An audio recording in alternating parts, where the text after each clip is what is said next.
welcome to Metal Wani and Metal Nation Radio. With us today, we have the man, the myth, the legend, Biff Byford of Saxon. How are you doing, sir? I'm doing good. We're in Texas at the moment. Yeah, the tour is going on with Armored Saint and Motorhead. So, have you guys played any new tracks live? I mean, how's been the response so far from the fans? On the new track, Battering Ram, been fantastic, actually. Been fantastic reception, Battering Ram. I was quite surprised. Obviously, a lot of people have seen it on YouTube. Right.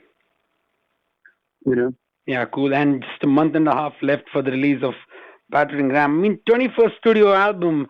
How excited is the band, keeping in mind that, it's very difficult for a band to survive for almost 4 decades? No, it's difficult, but,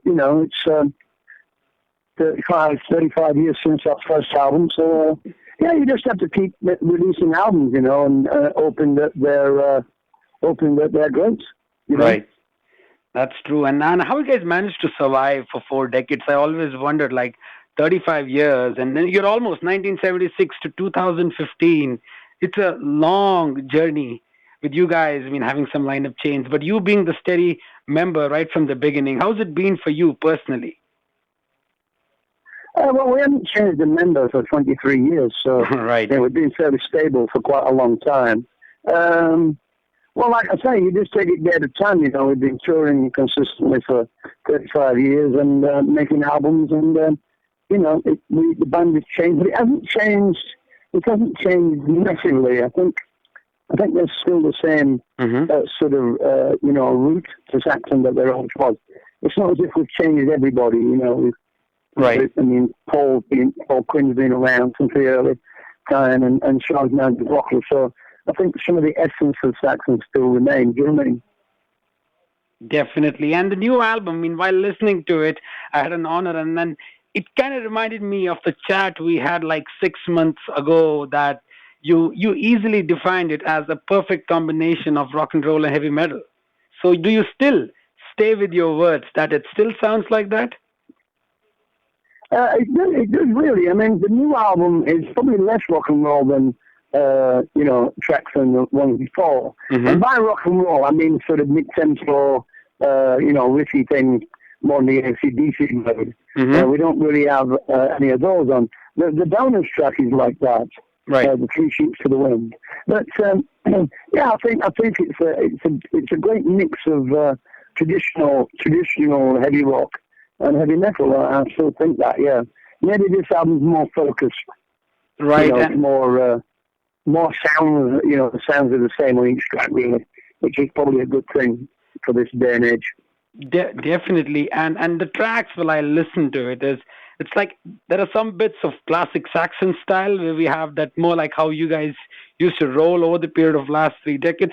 And then there is something else which you guys have experimented on this, mainly being having a full-on metal assault, with the tracks being very much brutal. So was it difficult for you guys to figure out how to maintain a balance between having a classic rock essence and also the heavy metal sound? Well, not really. It was just a matter of choosing the songs that we wrote about. There was about, 15 songs, 16 songs. We just chose the ones that were more focused, really, so we could make the album more focused stylistically. Although, Queen of Hearts is quite proggy, there's some Destroyers quite 80s sounding, so it is, but it's probably a bit heavier, this album, than maybe the last one. That's right, because the first track, the Battering Ram... Not in the sound, but in the songs. Okay. And in the Battering Ram, there's a twin guitar assault, and then again, there's that inventive effort being put on the tracks, like you said, Destroyer, and even Stand Your Ground. So there are the moments of space and more like an exploration, which I as a fan really appreciate. So how important was it for you guys to maintain the variation and also experiment, keeping in mind that if the sound is stale, fans will not like it? Yeah, you can experiment. Queen of Hearts, it's quite prog rocky. That's a great track. It brings you in, Kingdom of the Cross is totally off the wall. Right. Really, really unpredictable. So yeah, we try and entertain our fans, and we try and entertain ourselves as well. And I think that's what an album has to do. It has to entertain people and make you think a little bit, and make your head bang as well. Right. I think this album does all those things. Definitely. And I do know that you and Nibs have written quite a few songs on this album. Since you are an accomplished guitar player as well, apart from being a fantastic vocalist, and how many have you written on this album? How many songs have I done? Yep. Joined in. Not that many guitar-wise. I played bass on a few tracks when we were rehearsing. When Nabi was, getting better. So yeah, I mean, I like to kick my hand in on the instruments. Right. You know what I mean?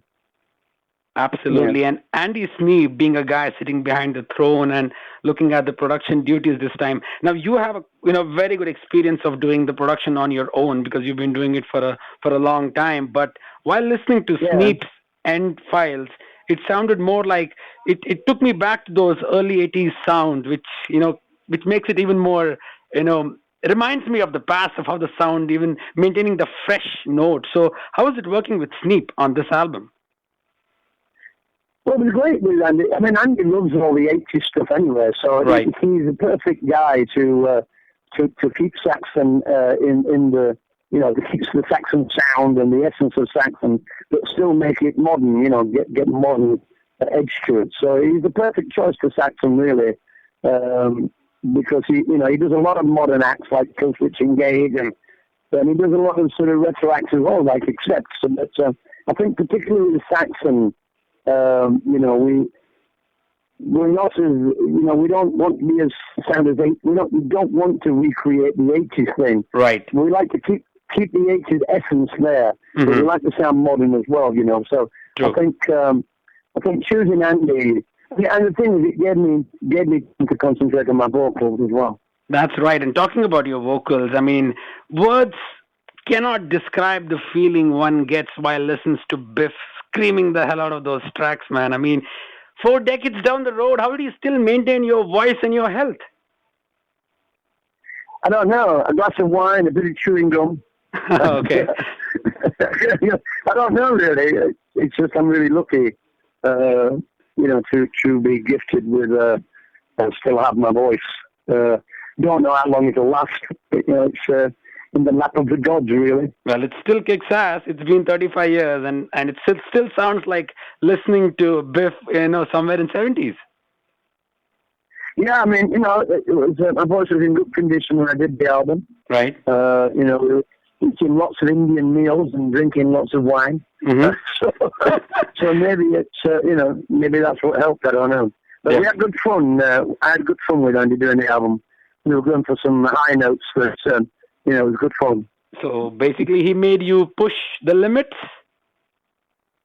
Definitely pushing the limits on this album vocally. Yeah, I mean, some of it's very snarly, some of it's very laid back, like Queen of Hearts. Right. Some of it's in your face, like Devil's Footprint. Very sort of metal, screamy vocal on there, really. So, yeah, very mixture.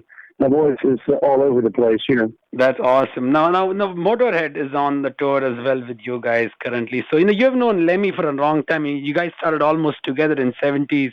But you know that Lemmy's health has been more like a concern from last few years. So, for you, I mean, being like you've seen it all happening over the period of last so many decades, how important is it, for someone who's the front man of a band to take care of his voice as well as his body?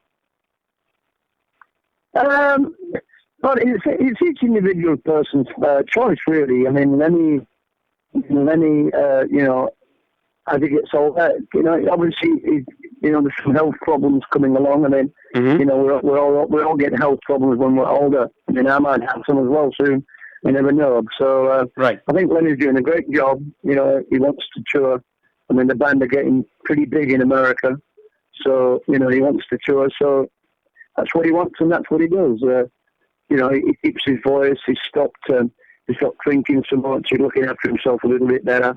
So, I think he's doing all right, Lenny, at the moment. That's awesome. And then what about you? I mean, do you still feel that the rock and roll is still alive? I mean, has Or do you think that the interest when it comes to new fans over rock and roll, the 80s rock and roll sound, has decreased over the period of last one decade, keeping in mind, there's a certain musical spectrums like gent and other things coming up? No, I think it's on the rise, actually. I think people want to see it more now.